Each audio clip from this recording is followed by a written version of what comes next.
안녕하세요. 오늘은 저번 시간에 이어서 어, 한국의 경제 발전과 사회 발전에 대해서 공부를 더 해보겠습니다. 어, 오- 지금까지 공부한 것을 약간 이렇게 요약을 해보겠습니다.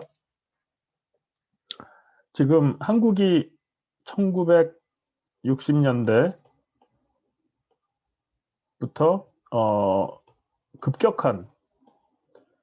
급격한 경제 발전을 합니다. 그죠? 어, 이 급격한 경제 발전을 한다는 것이 급격한 소득이 증가를 한다는 뜻이 되겠죠. 그죠? 따라서 이렇게 큰 빠른 경제 발전과 소득 증가가 또 빠른 사회 변화를 일으킵니다. 그래서 우리가 지금까지는 주로 급격한 경제 발전 그리고 급격한 소득 증가 이런 거에 대해서 공부를 해왔는데요.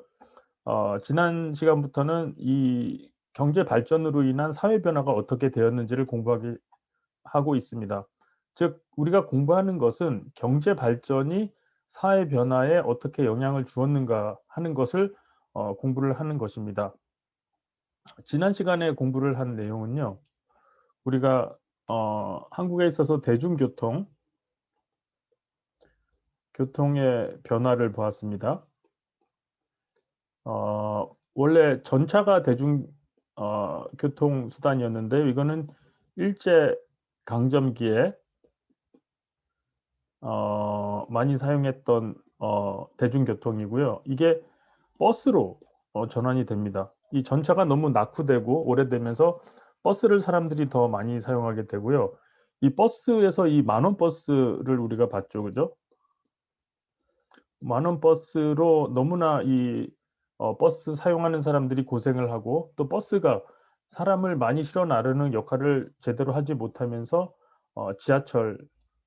지하철이 대중교통의 중심으로 자리를 잡습니다. 즉 1970년대부터 대중교통이 지하철 위주로 개편이 되고 지금 한국에서는 이 지하철이 가는 곳을 중심으로 모든 도시도 개발되고 그 상권, 그러니까 백화점이나 시장 같은 것도 지하철 가는 노선을 따라서 생기고 하는 현상이 일어나고 있습니다.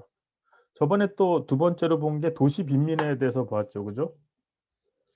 이 도시 빈민, 지방에 있던 사람들이 대도시로 대거 몰리면서 이 사람들이 살 집도 없고 그리고 적당한 돈을 버는 직업도 없고 그런 상황이 계속됩니다. 집과 사는 곳이 굉장히 어, 열악하고 또 소득도 굉장히 낮은 이런 것이 굉장히 열악한 좋지 않은 상황에 놓이게 됩니다. 이런 사람들이 너무나 많아지는 거죠. 그래서 이 사람들이 아무리 열심히 일을 하여도 기술이 없고 교육을 많이 받지 못했기 때문에 돈을 많이 벌지 못하고 계속해서 빈민 상태로 남고 계속해서 굉장히 더럽고 그 환경이 좋지 않은 곳에 살게 되고 하는 상황이 계속됩니다. 이런 도시 빈민 문제와 우리가 대중교통 변화로 어, 한국의 그 사회 변화의 면모를 보았습니다. 지난 시간에. 오늘부터는 한국 경제 발전을 하는데 중요한 역할을 한 이 새마을 운동에 대해서 공부를 하겠습니다. 그 여러분이 새마을 운동에 대해서 들어보셨는지 모르겠는데요. 어, 이 새마을 운동은 박정희 대통령이 경제 발전을 위해서 어, 그 국민들이 또 나라의 인민들이 자체적으로 정신을 무장하고 사는 곳을 깨끗하고 좋게 만들기 위해서 어, 어, 추진을 한 그런 민간 중심의 운동입니다. 이게 다른 나라에서도 이런 운동이 많았는데 한국에서는 이게 상당히 성공적으로 마무리가 되었습니다. 즉 새마을 운동이라는 것이 경제 개발을 위한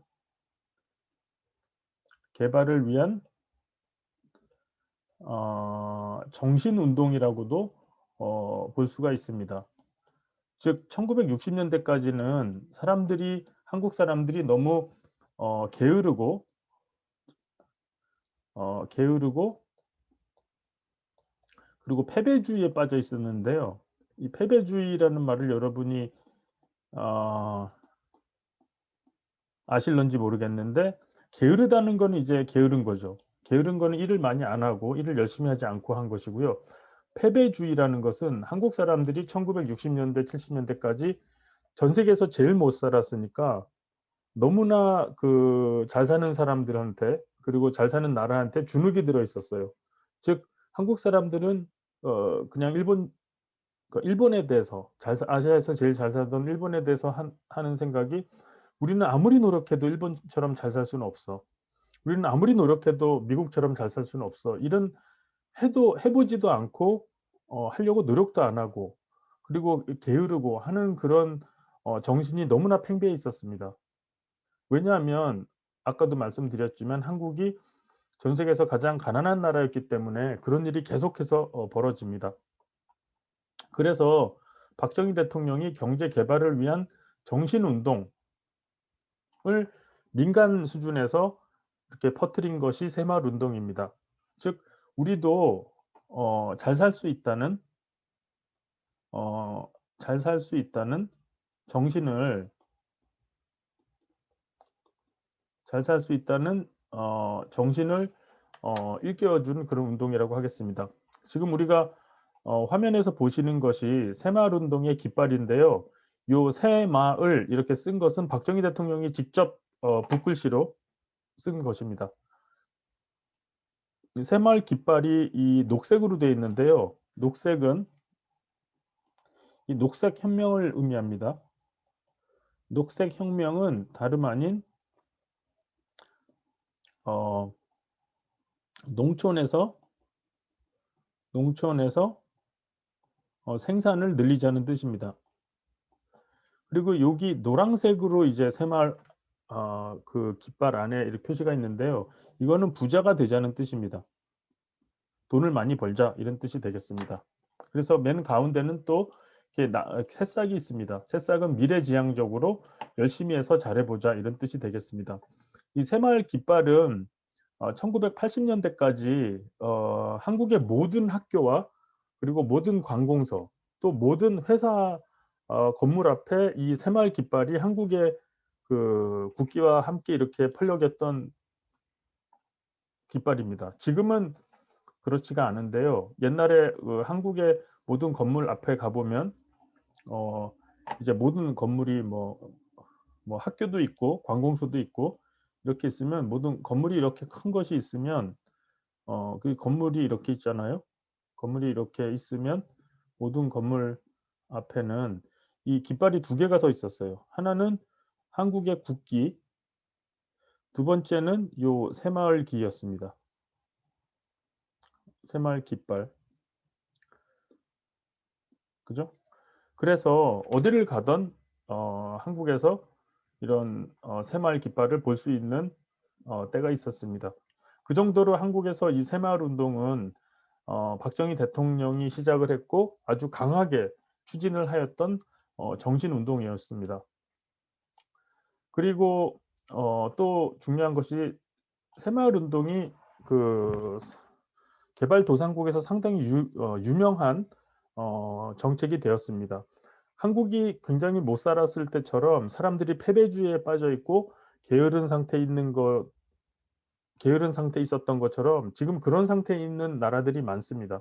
그래서 그런 나라들이 한국에서 이 새마을 운동을 배워가기 위해서 새마을 운동이 다른 나라에 많이 전파가 돼서 전 세계적으로 상당히 유명한 정부 주도의, 하지만 민간이 실천하는 그런 운동이 되었습니다.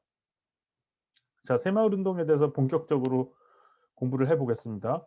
1960 년대 농촌은 매후 낙후되었다. 말 그대로 세계에서 제일 가난했죠. 그죠? 한국의 농촌은 굉장히 낙후가 돼 있고 세계에서 가장 가난하였는데 그 정말로 농촌은 더 가난한 한국 안에서도 도시보다 농촌은 정말 더 가난했습니다. 굉장히 비참한 상태가 계속됐고 그 이유는 하는 일에 비해서 예를 들어서 농산물, 쌀과 같은 것을 예로 들 수 있겠죠. 그죠? 쌀 농산물의 생산이 작았다는 뜻입니다. 그 이유는 여러 가지가 있는데 농업이 너무 기계화되지 않았었고요. 기계를 사용 돈이 없으니까 기계를 사지 않고 사람 손으로만 이렇게 농사를 짓고 기껏해야 소나 말의 힘을 빌려서 이렇게 농사를 짓고 하는 정도였습니다. 즉 선진국의 농업에서는 기계를 많이 사용하는데 한국에서는 가난했기 때문에 기계를 거의 사용할 여유가 없었습니다. 두 번째로 비료가 없었어요, 비료. 이 비료 여러분 농사를 지어 보셨는지 모르겠는데 비료가 없으면은 농사를 거의 짓기가 힘듭니다. 그죠? 하지만 한국은 이 비료 산업 이게 화학 산업에서 오는데 한국의 중화학공업, 화학공업이 1970 년대 박정희 대통령 시대에 이렇게 나왔던 새로 만들어진 그런 산업이잖아요. 근데 한국은 그 이전에는 화학공업이 아주 발달을 못했기 때문에 비료를 생산하지 못하고 외국에서 전량 수입을 했습니다. 그러다 보니 한국에서 비료가 비싸서 농부들이 비료를 사용할 수가 없고 농업의 생산성이 그 쌀이나 농산물 과일, 야채 다 포함하는 거죠. 생산이 아주 낮았습니다. 자, 그러니까 한국의 농촌은 굉장히 어려웠다. 매우 낙후되었다. 이런 얘기를 했고요. 전기가 가설된 지역은 20%에 불과하였다. 즉 전기를 거의 못 썼죠. 굉장히 낙후되었다는 걸 볼 수가 있죠. 또 잦은 홍수와 가뭄으로 농업 생산성이 낮았다. 이런 상황이 계속 벌어지고 있었습니다. 이거는 한국뿐만 아니라 아시아 많은 지역에서 일어났던 현상인데요. 이게 강이나 댐 관리가 되어 있지 않아서 홍수가 나도 이렇게 물이 강을 넘쳐서 농작물에게 피해가 주고 또 가뭄이 오면은 저수지나 댐에서 물을 가져다가 농사를 계속 질 수 있어야 되는데 그런 물을 관리하는 시설이 없었습니다. 정말 어려웠던 시절이었습니다. 제가 어릴 때만 해도 한국이 쌀을 생산을 못해서 학교에 가면은 밥을 굶는 학생들이 많았어요. 제 친구들이죠. 그게 이제 쌀을 충분히 생산 못해서 쌀이 비싸니까 가난한 집에서는 쌀을 많이 사지 못했기 때문에 제 친구들이 초등학교나 중학교에서는 많이 점심을 먹지 못하고 부잣집에서 점심을 싸온 애들이 나누어 먹고 하는 일이 꽤 있었습니다. 특히 1차 경제개발 5개년 계획 이후 도농은 여기 도시와 농촌입니다. 도농, 도시와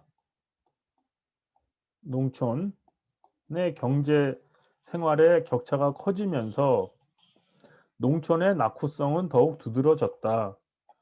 따라서 이렇게 도시에 비해서 더 가난해진 농촌을 개발하는 것이 지상 과제가 되었다. 자, 가장 중요한 과제가 되었다. 이런 말입니다. 이런 농촌의 어려운 상황이 새마을 운동을 박정희 대통령이 시작하게 되는 계기가 됩니다. 박정희 대통령 자신도 농촌 출신이고 농촌에 대한 애착이 강했습니다. 어떻게 하든 자기의 고향인 농촌 사람들을 도와주기 위해서 박정희 대통령이 노력을 한 면이 있습니다. 1971 년부터 정부 주도로 그러니까 박정희 대통령이 시작을 했죠. 이 정부 주도라는 말은 이 시대는 무조건 아시겠지만 박정희 대통령이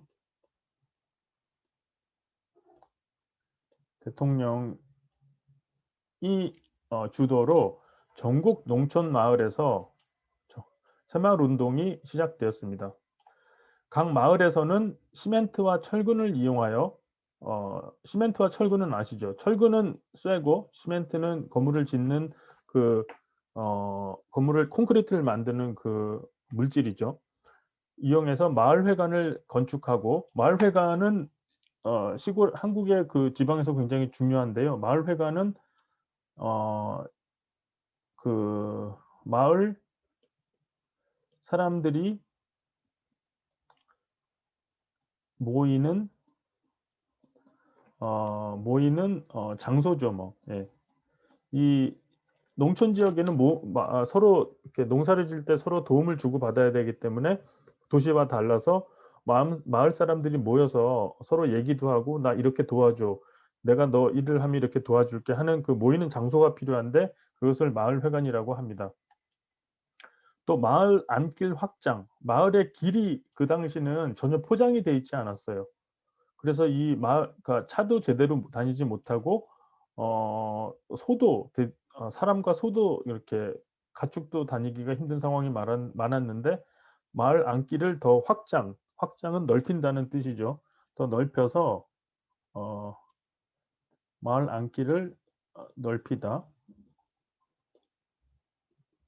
이런 공공사업은 여러 사람이 하는 그런 사업, 정부가 도와줘서 여러 사람이 하는 사업을 하였고, 지붕을 개량, 이 조금 이따 사진을 드리겠는데요. 그 당시는 한국의 모든 집이 초가집이었습니다. 이제 풀로 이렇게 지붕을 만들었는데, 그것을 풀이 이렇게 겨울에 되게 춥고 여름에는 또 좋지 않고 항상 1 년에 한 번씩 이렇게 갈아 줘야 되고 굉장히 힘든 면이 있기 때문에, 지붕을 이렇게 기와집으로 이렇게 개량 바꿔 주는 그런 운동을 했고요. 부엌을 개량. 우리가 앞서서 한국의 그 경제 발전을 하면서 주택 문제가 일어났을 때 아파트를 져서 제일 먼저 시작된 게 부엌을 개량했죠.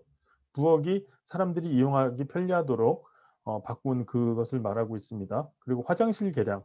그 특히 농촌에서는 화장실이 이렇게 집에서 멀리 떨어져서 있다고 제가 말씀을 드렸잖아요. 그것을 집 안에 화장실을 가지고 들어오는 그런 화장실 개량 사업을 시작합니다. 그리고 주거 환경 개량 사업이 결과적으로 벌어집니다. 주거는 사는 집을 말합니다. 환경은 살고 있는 상태죠. 개량은 좋게 만들기.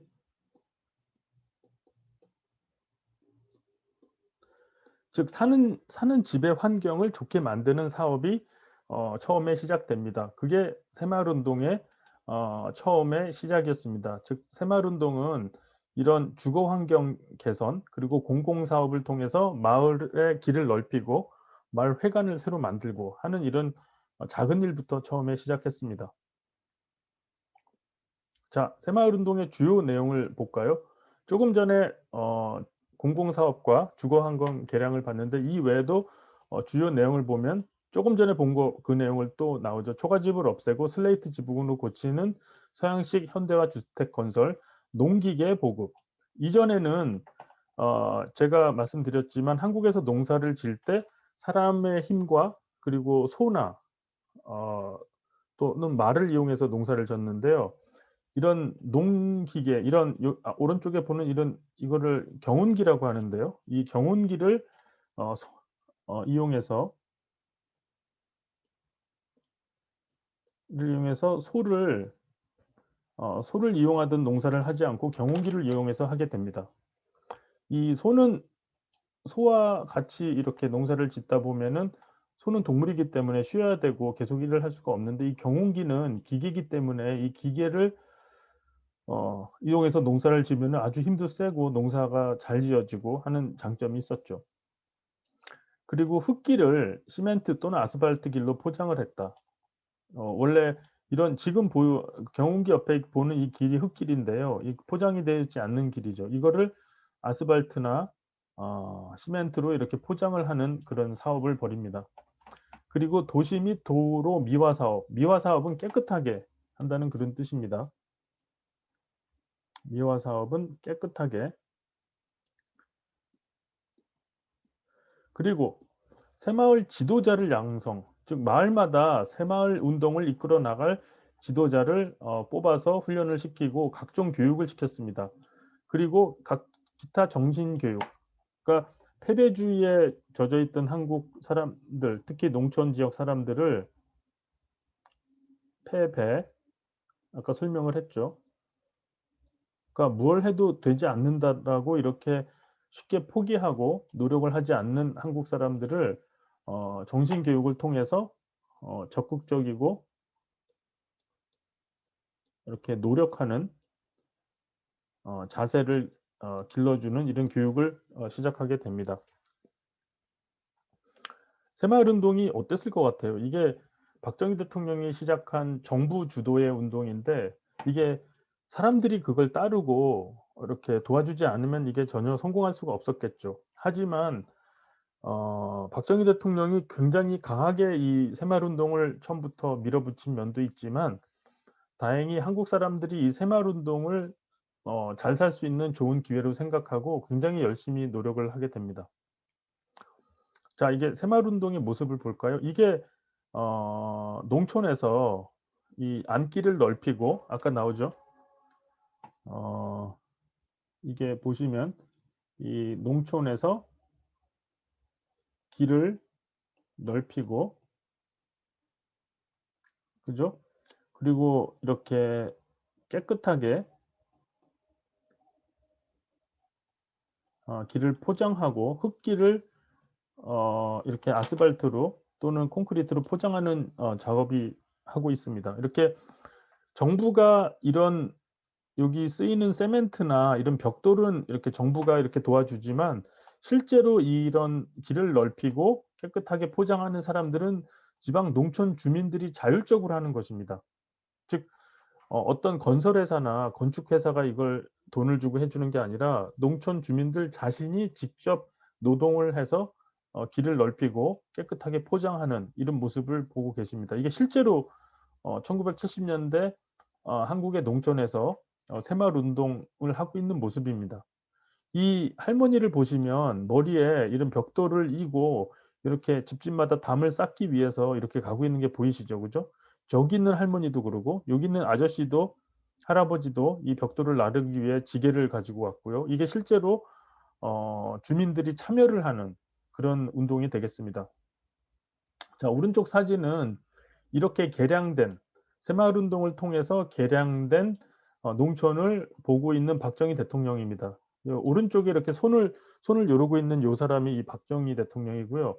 박정희 대통령이 그 정부의 자신의 부하들과 같이 와서 이렇게 개량된 이 집이 굉장히 깨끗하죠, 뒤에 보면. 원래 이런 초가집이었는데 이런 초가집이 이렇게 슬레이트 지붕, 기와 벽돌 집으로 깨끗하고 단단한 집으로 이렇게 바뀐 것입니다, 농촌에서. 원래 이렇게 원래 이렇게 그 원래 이렇게 초가집에서는 초가집에 좋은 점도 있는데 초가집이 이제 안 좋은 점이 이렇게 좀 지저분하고요. 요게 지붕을 볏짚으로 그러니까 볏짚이 그 벼를 수확하고 남은 그 풀이 말린 건데요. 그 볏짚으로 초가집은 이제 볏짚으로 집으로 이 볏짚으로 지붕을 만든 것인데요. 이게 최소한 2 년에 한 번은 이걸 갈아 줘야 돼요. 이게 왜냐면 비가 오고 막 눈이 오고 그러면 이게 안에서 썩고 냄새가 나고 그러기 때문에 이거를 계속 갈아 줘야 됩니다.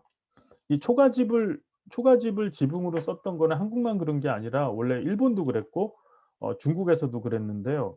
이게 이제 한국은 이게 굉장히 오랫동안 썼던 거죠. 1960 년대 70 년대까지 이런 초가집을 썼기 때문에 이게 되게 불결하고 좋지 불편한 점이 많았는데 이것을 다 이렇게 현대화된 슬레이트 지붕으로 바꾸도록 박정희 대통령이 정부 돈을 통해서 지원을 해 주는데 이 벽돌이랑 슬레이트 지붕에 이 자재만 주고 실제로 공사를 하는 것은 이 농촌 사람들이 직접 하게 했습니다. 그러니까 좀 더 부지런하고 잘 살고 깨끗한 데 살 수 있다는 그런 정신 운동을 하는 것이고 실제로 또 사람들이 편리하게 살도록 도와주는 것이 새마을 운동이 되겠습니다. 네. 그래서 이 어 원래 한국 사람들이 살던 집이 이 초가집이었는데요. 초가집이 이런 현대화된 슬레이트 지붕에 이트 아이고 슬레이트 지붕 또는 기와 지붕에 이런 현대화된 집으로 바뀐 것입니다. 이거를 이런 슬레이트 지붕의 요런 재료나 이런 유리창, 유리 그리고 창틀은 정부에서 지원을 해 주지만 이 집에 사는 사람들이 자기가 이렇게 자기가 직접 이렇게 공사를 해서 이렇게 고치게 되는 것입니다. 그리고 이 안에 집의 구조가 굉장히 현대화됐죠. 옛날에는 부엌이 이렇게 떨어져 있고요. 이게 부엌이 여기 있고요. 부엌 이렇게 떨어져 있고 여기 화장실은 굉장히 많이 떨어져 있습니다. 근데 이 어 새로 근대화된 집에서는 이 화장실과 부엌이 이 집 안으로 들어가게 되는 거죠. 그죠? 그래서 이런 삶의 질이 좀 높아지고 편리해지고 그리고 무엇보다 농민들이 굉장히 농사 짓느라고 바쁜데 이런 어 그러니까 초가집의 지붕을 바꾸는 데 시간을 쓰지 않아도 되고 그리고 이 초가집은 불도 잘 나요. 이 부엌이 여기 있으면은 여기서 불을 이렇게 떼면은 어쩌다가 불이 이 지붕의 볕으로 올라가면 이제 불도 잘 나고 이게 굉장히 위험한 면이 있는데 새마을 운동을 통해서 이렇게 초가집을 슬레이트 기와 집으로 현대화 많이 했고 거의 모든 집이 그렇게 현대화됩니다. 새마을 운동이 그러니까 특히 농촌에서 사는 사람들의 삶의 방식에 굉장히 큰 영향을 주게 됩니다. 사는 집이 다 바뀌니깐요. 자, 지금까지는 주거 환경의 개선에 대해서 봤고요. 이제는 그 우리가 다른 새마을 운동의 모습에 대해서 보겠습니다. 이런 주거 환경의 개선에 더불어서 또는 자기가 사는 마을의 길을 넓히고 어 또 깨끗하게 하는 것을 더 넘어서 신작물 재배. 신작물은 원래는 쌀과 보리 위주로 농사를 지었어요. 그래서 이게 같은 농사를 지어도 비싸게 팔 수 있는 것들이 있잖아요. 뭐 사과나 그리고 뭐 바나나 같은 그 농사는 지을 줄도 모르고 어떻게 농사를 하는지도 몰랐죠. 하지만 이런 신작물, 새로운 사과나 바나나 그리고 채소 같은 돈을 많이 벌 수 있는 더 비싸게 팔 수 있는 작물을 재배해서 축산은 어 축산은 이제 동물을 키우는 거죠. 소, 돼지, 닭 등을 키우는 것을 축산이라고 하죠. 그리고 농사법 개량, 농사하는 방법도 개량하고 부업을 장려하는 거는 농사 이외에 돈 벌 수 있는 여러 가지 어 농사 이외의 경제 활동 뭐가 있을까요? 예를 들어서 예를 들어서 어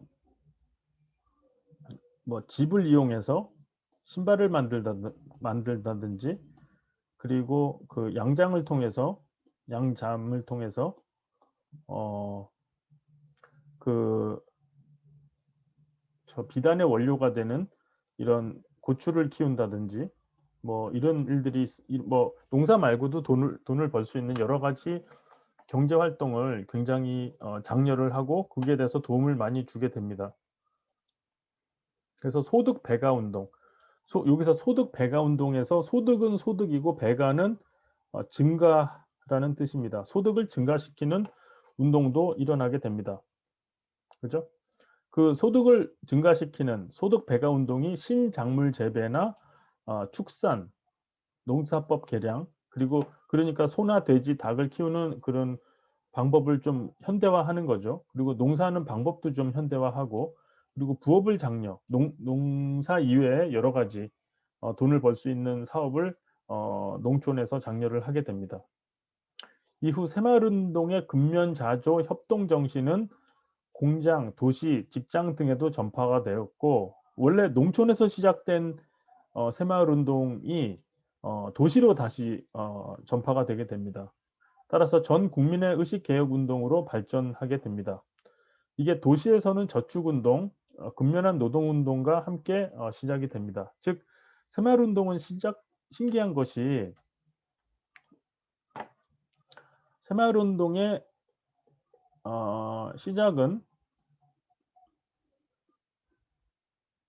농촌에서 시작되었어요. 원래 새마을운동의 깃발에서도 보듯이 원래 녹색혁명, 농촌을 도와주기 위한 운동으로 시작되었지만 이게 점점 퍼지면서 도시로 이 새마을운동이 다시 퍼지게 돼요.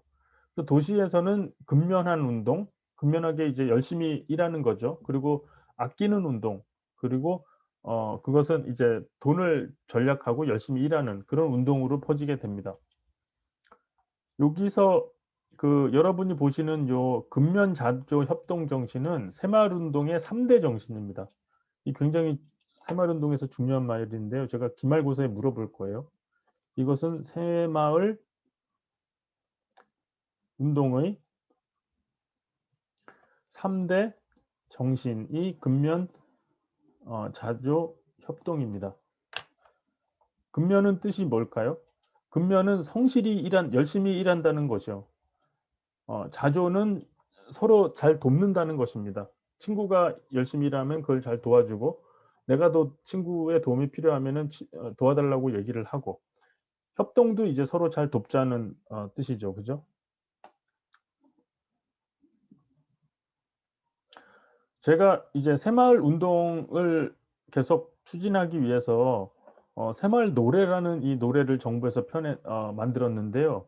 이 노래가 이제 한국에서는 굉장히 유명한 노래였습니다. 왜냐하면 어디를 가든지 이 노래를 들어야 했습니다. 뭐 예를 들어서 학교를 가든지 직장인이 회사를 가든지 또 점심을 먹을 때 또 퇴근할 때 버스 안에서 테레비를 볼 때 이 1970년대는 이 새마을 노래를 엄청나게 불렀어요. 모든 학교에서 외울 다 외우게 했죠, 학생들이. 그리고 학생들이 이 노래를 굉장히 많이 불렀습니다. 자, 그러면 여러분이랑 같이 이 새마을 노래를 같이 들어볼까요?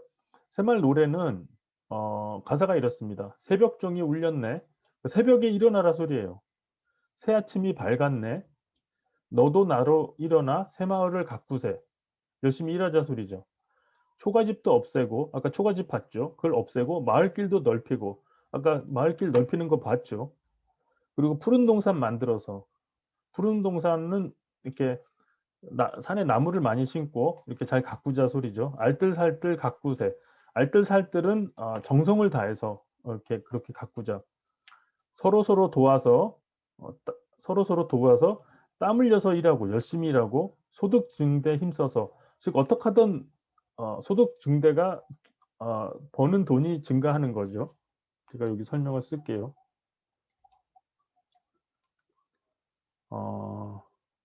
소득이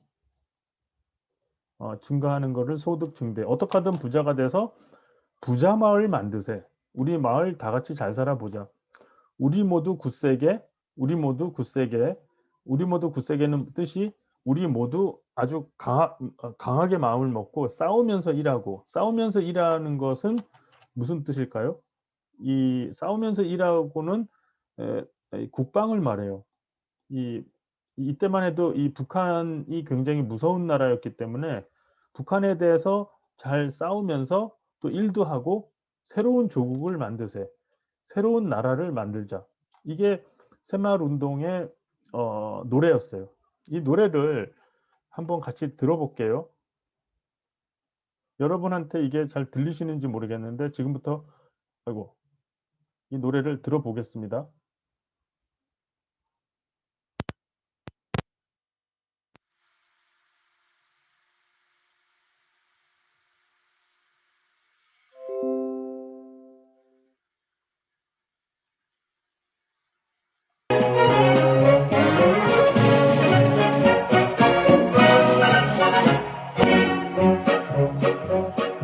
새벽종이 울렸네. 새 아침이 밝았네. 너도 나도 일어나 바꾸세 살기 좋은 내 마을 그의 힘으로 만드세 초가집도 없애고 마을비도 넓히고 부동산 만들어 알뜰살뜰 가금세 살기 좋은 내 마을 그의 힘으로 만들세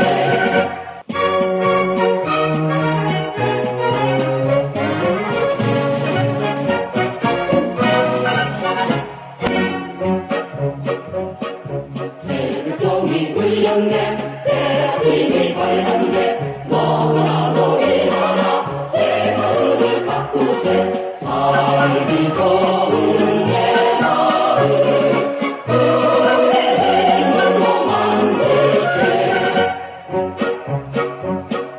초가집도 없애고 마을비도 넓히고 부동산 만들어 알뜰살뜰 가금세 살기 좋은 내 마을 그의 힘으로 만들세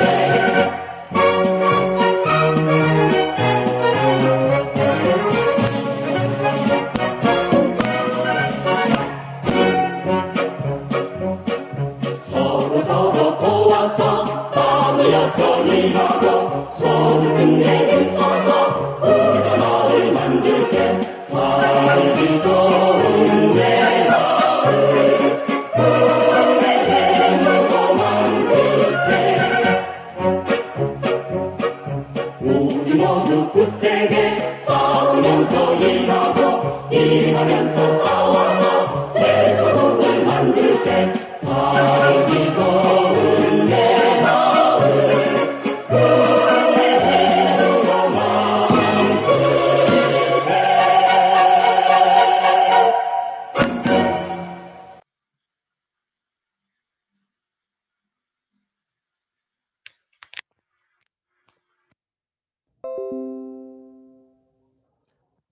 네, 여러분 그 새마을 노래를 잘 들으셨나요? 그 새마을 노래를 들으시면서 이 비디오에 나오는 그런 장면들이 새마을 Sure. 운동에서 하던 그 길을 Skip this 어떻게 ad, just like you skip that on buying Amazon stock and Google and 도와서 Apple. Lucky 마을을 for you, there's 발전으로 eToro. 노력하는 그런 So whenever 모습이 opportunity 보이죠. knocks, you just log in, 한국에서는 pick a 이 stock, set an 새마을 운동 amount, and hit trade.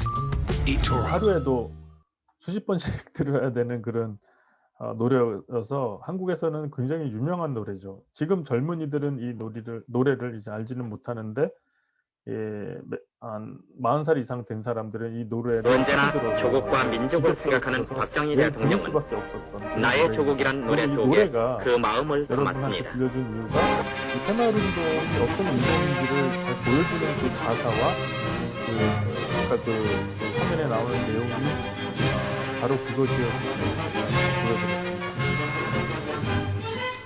새마을운동이 또 이 새마을운동 때 이제 얼마나 정부가 노력을 해서 새마을운동을 추진하는지 보여주는 사진들이 있는데 또 이제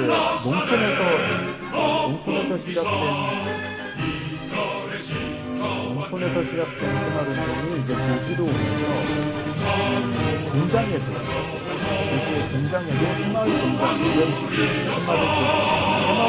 굉장히 도움을 줬어요.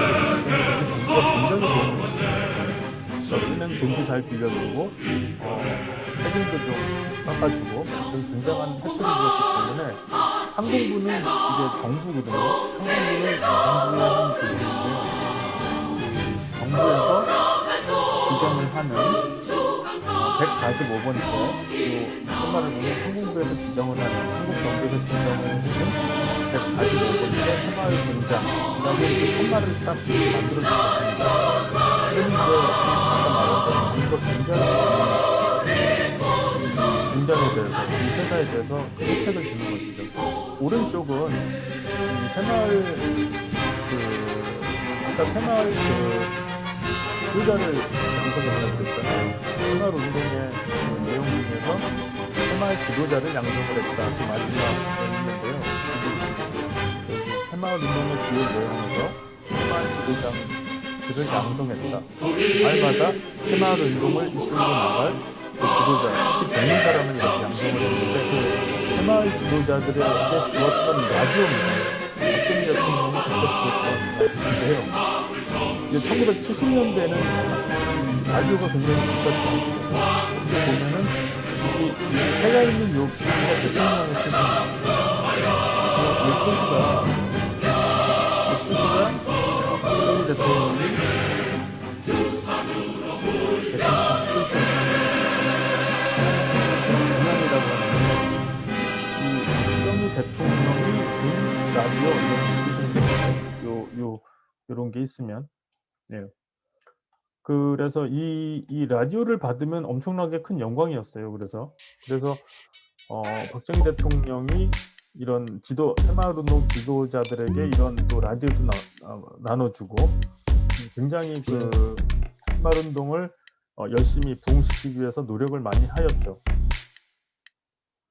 자, 새마을운동이 어떻게 세계적으로 퍼져나가는지를 보겠습니다. 새마을운동은 2000년대 들어와 세계인을 위한 새마을운동으로 거듭나고 있다. 이 새마을운동이 1970년대 시작이 되었고요. 이제 1979년에 이 박정희 대통령이 사망을 하죠, 그죠? 근데 이 1980년대까지 이 새마을운동은 계속됐어요. 말까지 새마을운동 계속되었어요.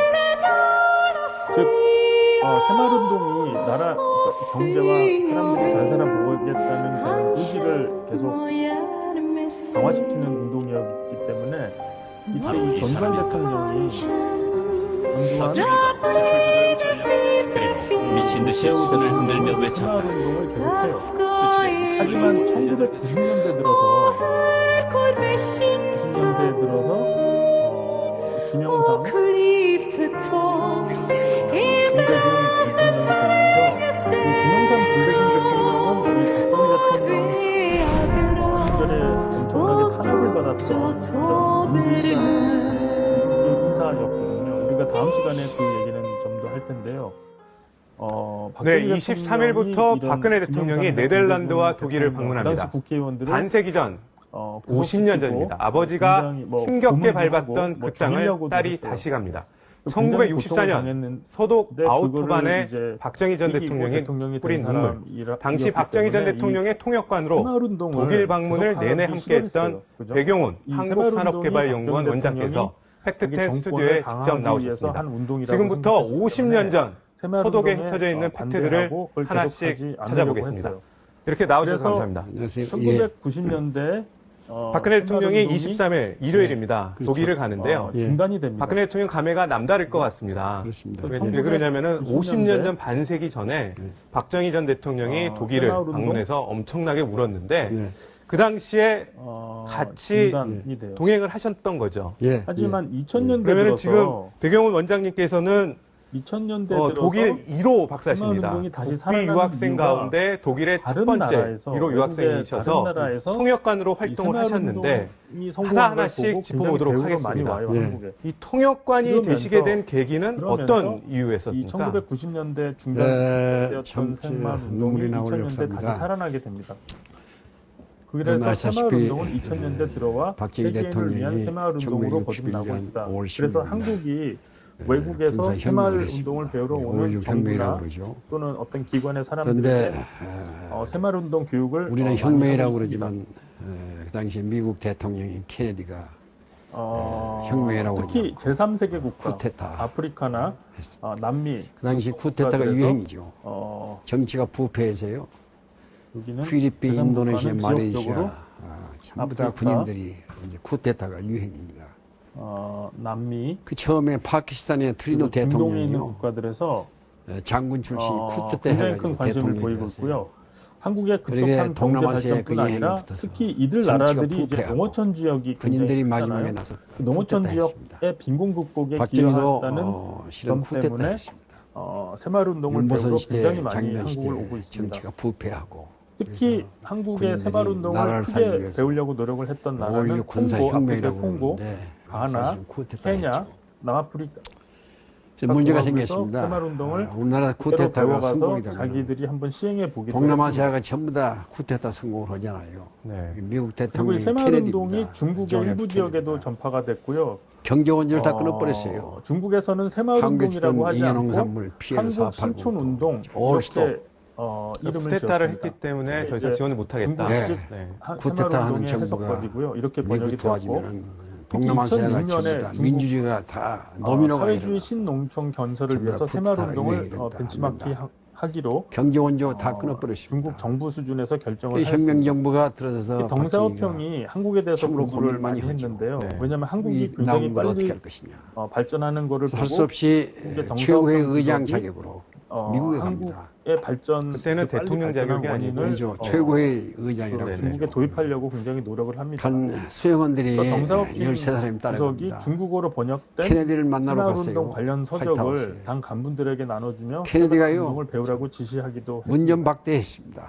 자기 의자에서 일어나지도 않고 또 다른 예로서 이제 페루의 후지모리 대통령 이 페루의 후지모리 대통령은 원래 일본 빈손으로 사람인데 그 페루를 13사람이 호텔에 와서 눈물 많이 대통령이 된 흘려요. 유명한 사람인데 빈손으로 돌아와요. 이거는 이제 돌아왔더니요, 새마을 운동 암담합니다. 전파의 실패 사례인데 다시 학생들이 길가에 일어서게 되고 미국이 반대한다고 그래 새마을 퍼져가기 시작하고 정치가 또 불안하게 하고 전파의 그래서 최고의 의장 실패 박정희가 사례인데요. 고민을 많이 합니다.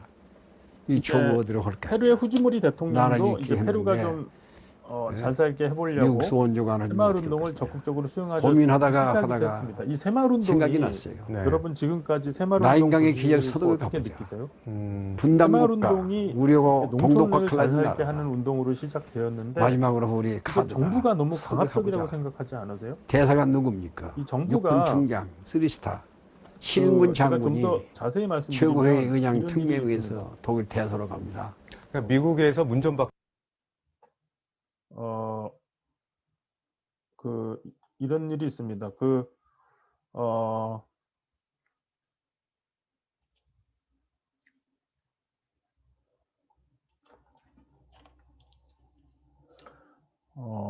이제 새마을 운동에서 실제로 일어났던 일들인데요. 이 박정희 대통령이 굉장히 머리가 좋은 사람이기 때문에 이 새마을 운동을 일으켜서 사람들을 열심히 일하게 하는 게 목표잖아요. 사람들을 열심히 하게 하려고 경쟁을 시키는 제도를 사용합니다. 즉 A라는 마을이 있고 B라는 마을이 있는데 이제 박정희 대통령이 이르는 거예요. 너희 A 마을과 B 마을에 둘 다 철근과 콘크리트를 주겠다 이렇게 말을 해요. 즉 A 마을과 B 마을에 도로를 더 만들고 그 지붕을 이제 슬레이트로 이렇게 바꿀 수 있도록 철근과 콘크리트를 주겠다 이렇게 얘기를 하는데 이 두 마을 중에서 더 빨리 이 마을 길을 넓히고 초가집을 콘크리트로 바꾸는 마을에게는 우리가 그 집집마다 아까 경운기 보셨죠? 경운기를 한 대씩 사주겠다 이렇게 약속을 해요. 예? 경운기가 이게 굉장히 비싸거든요. 아까 경운기 봤지만 그러니까 A 마을과 B 마을 중에서 더 빨리 일을 하는 마을에게는 경운기를 주겠다 이런 말을 해요. 그러면 사람들이 엄청나게 열심히 일을 하겠죠. 이런 식으로 박정희 대통령이 이런 경쟁 구도를 가지고 그러니까 A 마을과 B 마을에 동등하게 이렇게 철근과 콘크리트를 주는 게 아니고 이런 경쟁을 통해서 더 일을 빨리 많이 하도록 굉장히 유도를 합니다. 따라서 이런 박정희 대통령식의 이런 새마을 운동이 이런 페루에서는 페루 사람들의 그런 그런 성격에는 안 맞았던 것 같아요. 그래서 페루의 후지모리 대통령이 새마을운동을 수용하지만 이 정부 주도에 이렇게 사람들을 굉장히 경쟁하도록 하는 이런 새마을운동이 페루 사람들이랑 잘 맞지가 않았던 걸로 보입니다.